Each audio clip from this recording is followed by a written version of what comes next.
Nongeye kuguha ikaze wowe wahisemo kubana natwe. Iyi ni channel Ubuzima TV Show ikugezaho ibiganiro byinshi kandi byiza bitandukanye byibanda ku buzima. Reka twongere tuguhe ikaze rero tukwibutsa ko niba uri mushya gukora subscribe ari ingenzi kandi ari byiza mu mibanire y'umuryango mugari w'abadukurikira. Muri kano kanya icyo twifuje kuganiraho ni ingenzi kuko kirebwa n'abantu benshi muri rusange. Tuguhaye ikaze rero tugushishikariza kubana natwe kugeza iki kiganiro gishoje. Imiti yo kwitondera iyo umugore atwite n'ishobora kuyisimbura. Usanga umugore utwite akenshi abwirwa ko atagomba gufata imiti mu gihe cyose atayandikiwe na muganga. Nibyo koko kuko hari imiti ishobora guhungabanya umwana uri mu nda cyangwa se ikaba yabangamira umubyeyi utwite, dore ko ubuzima bwe buba butandukanye n'ubw'abandi. Nubwo bimeze bityo nyamara ntibibuza ko hari imiti imwe n'imwe ishobora kugurwa n'umubyeyi utwite, na cyane ko itagombera urupapuro rwa muganga ikaba yamushyira mu kaga.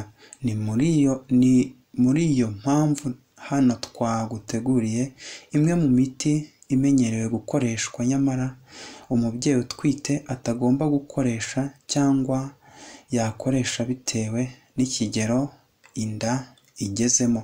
Si yose turi buvuge, ahubwo ni imwe muri yo, kandi ikaba ari imiti igurwa itagombeye urupapuro rwa muganga bakunze kwita ordonnance médicale. Imiti yo kwitondera rero iyo utwite, bwa mbere turakubwira umuti witwa aspirine. Uyu ni umwe mu miti ikoreshwa mu kuvura uburibwe no kubyimbirwa. Uyu muti kuva umugore atwite kugeza abyaye nta na rimwe yemerewe kuwukoresha, ahubwo ashobora gukoresha paracetamol. Icyakora kuri doze ntoya hagati ya miligarama 40 na miligarama 150 ashobora kuwukoresha, ariko icyo gihe haba havurwa umuvuduko ukabije w'amaraso uterwa no gutwita. Aha bigenwa na muganga umukurikirana. Ku mwanya wa kabiri turahasanga umuti witwa Bismuth subsaturate. Uyu muti akenshi ukoreshwa mu guhangana n'impiswi. Iyo inda ifite ibyumweru bitarenze 20 ushobora gukoreshwa, ariko byitondewe. Hejuru y'ibyumweru 20 ntiwemewe gukoreshwa na rimwe.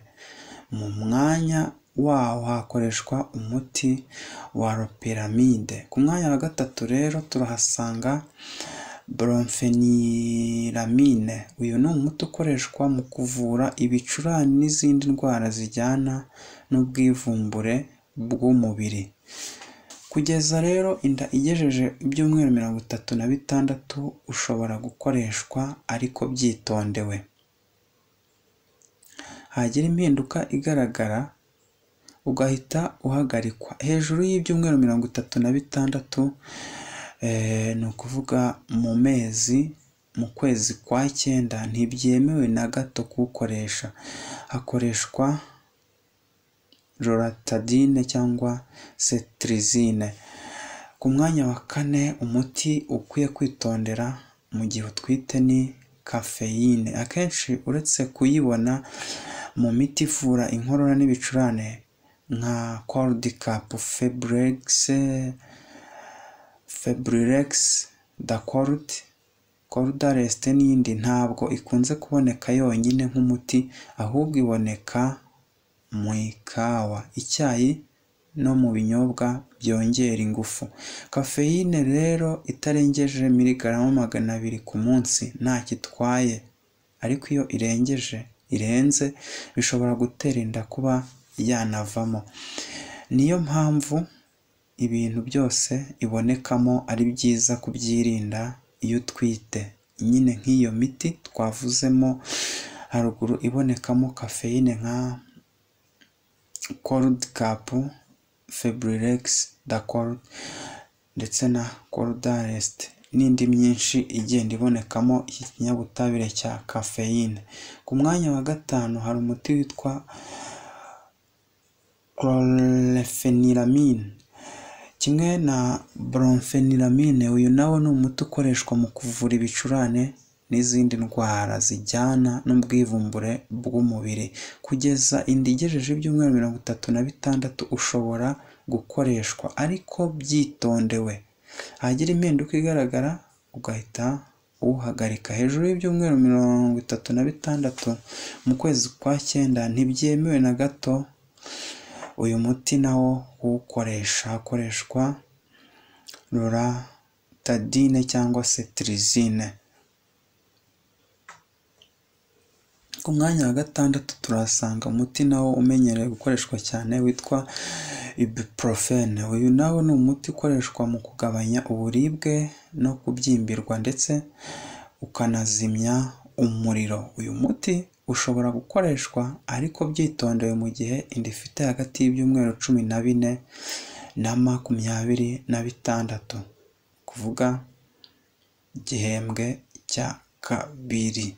Ariko iyo inda ikiri nto, ni ukuvuga ugisama kugeza ku cyumweru cya 14 ndetse no kuva ku cyumweru cya 27 kugeza ubyaye, uyu muti ntugomba gukoreshwa, usimbuzwa paracetamol. Ku mwanya wa 7 turahasanga umuti witwa naproxene. Uyu muti nawo ukoreshwa mu kuvura uburibwe kimwe na ibuprofen. Uyu muti ushobora gukoreshwa ariko byitondewe mu gihe inda ifite hagati y'ibyumweru 14 n'ibyumweru 26. Ariko iyo inda ikiri nto, ni ukuvuga ugisama kugeza ku cyumweru cya 14 ndetse no kuva ku cyumweru cya 27 kugeza ubyaye, uyu muti ntugomba gukoreshwa, nawo usimbuzwa paracetamol. Ku mwanya wa 8 hari phenylephrine na pseudoephedrine. Iyi nayo ni imiti ikunze gukoreshwa muri ya miti ivura inkorora n'ibicurane nka za Fricordex, Cold-Cap, Febrilex n'indi nkayo. Uyu muti ntiwemerewe gukoresha iyo inda ifite munsi y'ibyumweru 14. Iyo inda irengeje ibi byumweru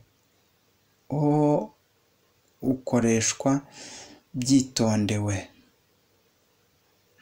Mu mwanya wawo wakoresha kwiyuka mu byuya, kunywa ibintu byihagije cyane imitobe no kunywa imbuto no kurya imbuto, kuko bifasha kongera ingufu n'ubudahangarwa. Dusoza, iyi si yo miti igomba kwitonderwa gusa, ahubwo nk'uko twabivuze dutangira, iyi miti iri mu miti ikoreshwa kenshi kandi bitagombeye ko muganga akwandikira, nyamara ikaba yateza ibibazo umugore utwite.